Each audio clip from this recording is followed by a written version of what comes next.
Alright guys, update day 2. We've gotten all these cabinets on this side have been wiped down, cleaned.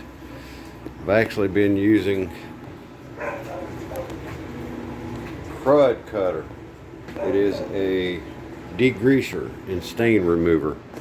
The only thing I got to say is if you use that to clean your cabinets, do not use a scrubby brush and scrub really hard. What I found is, if you look real close, that's from scrubbing too hard. And that's from scrubbing too hard. The hinges that I bought, they look exactly the same as these, with the exception of their offset. They're designed for a door that sets inside. So I made a mistake and bought them incorrectly, so I'm going to have to return them.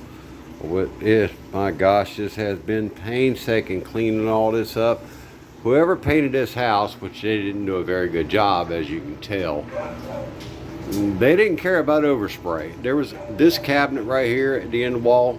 This right here is actually from a brush, whoever painted with a brush.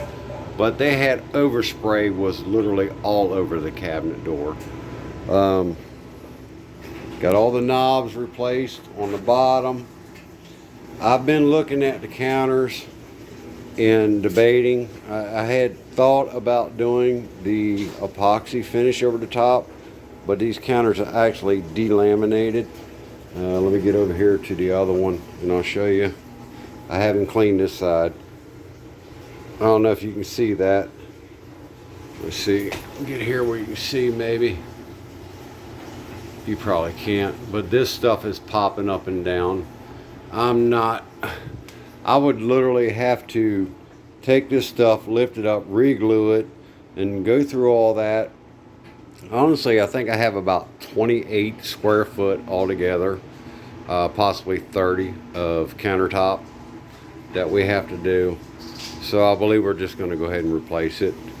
Got my seafood boil going on over here. I'm going to do a short video on that if you guys want to watch it later. But I appreciate you guys following along. Next video, we're going to go ahead and get this side done and cleaned up and get it ready. And probably be prepping to paint all these cabinets. Stay tuned guys, I'm just winging this. I'm on a budget, so I'm just trying to make sure I don't go over my budget. I need to get everything cleaned up and all the grease off of everything before I can paint it anyway. But thanks for watching guys, I appreciate it. Have a good day.